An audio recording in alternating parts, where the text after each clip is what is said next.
Yeah, proud of our kids. Battling hard. Obviously, haven't had a lot of practice this month. Hard to win. They shoot 8 of 16 from the three-point line, but they go to the free throw line 31 times to our 14, so it's hard to win. We had 22 offensive rebounds. Mike Glenton had a heck of a game, 25 points, 14 rebounds. You can't ask that kid to do much more. Finally got Nat loose, started making some shots. Hopefully that'll build her confidence. But we're not finishing. We're shooting 37%. That's at least 3 straight games where we're under 40%. Shooting 25 threes is not us.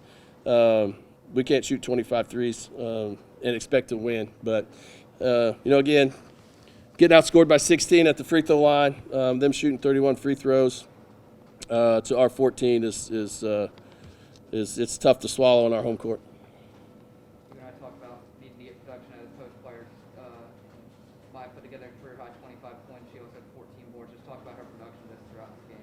Yeah, she just keeps going. She don't know any better. Just keeps working and plays extremely hard. Based on what I've seen, she met every goal we have, which is shoot 50% from the field, 75% from the free throw line. For her, it'd be 1-to-1 assist to turnover. So she got that. She got the rebounding. She couldn't have done anything else to help us win this game. But we missed some shots.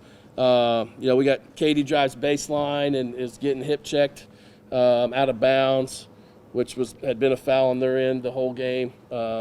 And we don't get that call. We missed that shot, so it goes from a 1-point game to they go down and score, I believe, in transition, or it was somewhere around there. Again, tough one to swallow. Start off 4-1 and to be 5-9 now. We're just going to keep working. We finally get to have our first practice since January 31st on Tuesday. So we practiced January 31st.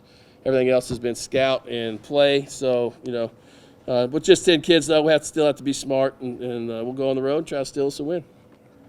How nice is it to see Nat really get back into a groove after what's been kind of a rough stretch these past couple games for her?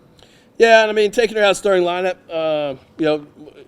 was something I talked to her about and just said, hey, we got to make sure that we're take some pressure off. I thought she was putting some pressure on herself, and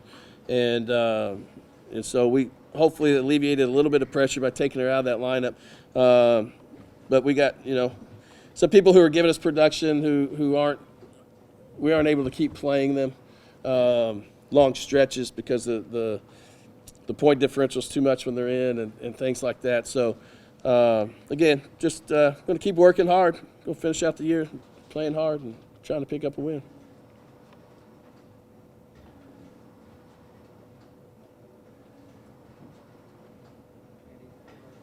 I apologize for getting here. Oh, no, you're fine.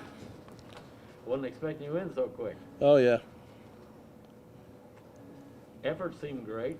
No, effort's there. I don't question our effort at all. We just make too many mistakes that even coming out of a timeout, I'll tell somebody, don't force this pass, and then we go out there and force that pass. Or we say, look for this, but this might be open if they play it that way. And whatever we tell them is what they do. So that again, I think some of that comes down to practice time and being able to show them some different things that could help us improve. But we get sort of robotic, where it's like if we tell them where to go and what to do, it comes out okay. But if we're saying this might be open but don't force it, all they hear is this might be open, and that's what they're looking for. We got to have people have to come off the bench though and give us some kind of lift.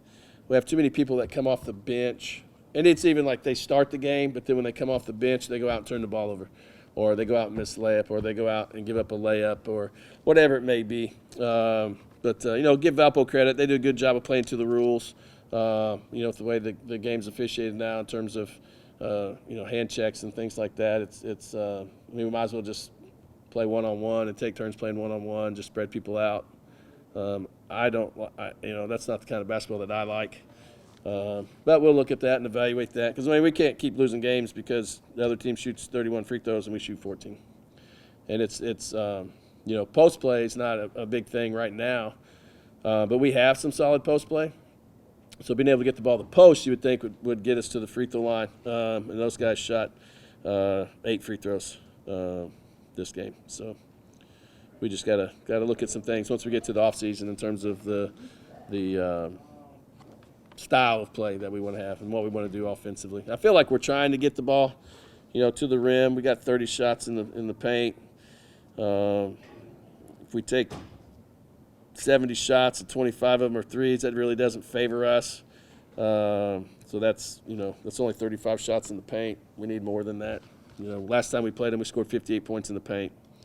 And we're not creating the turnovers that we used to either defensively. I think our kids are a little timid because they're worried about fouling. I could understand that today. What do you say about Maya? Oh, great job. I mean, just watching her kind of blossom this year has been really incredible. 25 points, 14 rebounds. I don't think there's anything else we could have done, or she could. I'm sorry. I don't think there's anything else she could have done. I mean, you go 10 for 15 from the field. You go 5 for 5 from the free throw line. You have 10 offensive rebounds. 14 total, 2 assists, only 1 turnover.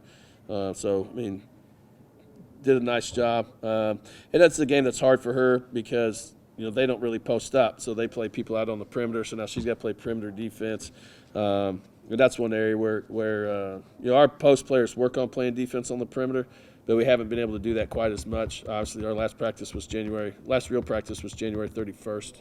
So, we're going January 31st to February 2nd before we'll have our next practice. So that this doesn't. We haven't got better. We haven't got better since Christmas.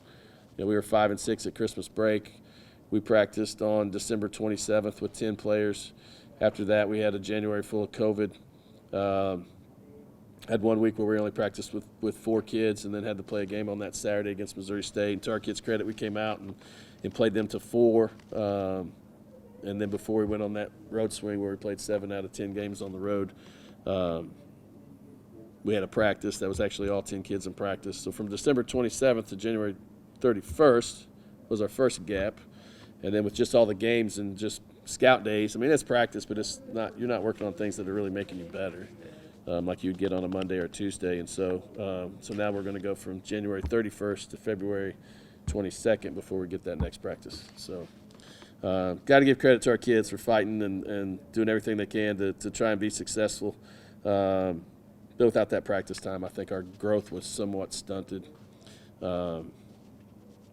And to be honest, I think, people start taking us a little more serious when they see, the results of some of those early conference games, knowing that they weren't just going to show up and get a win against us. And so they're excited to play against us. And we beat Valpo by 20 on their home court, so I'm sure they were fired up to play us and solidify. This pretty much knocks us out. We'll be in a Thursday game now with the conference tournament. So,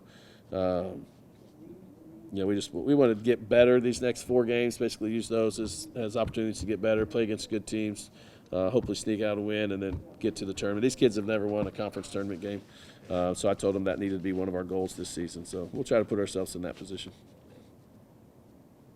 Is Maya available? Yeah, it should be.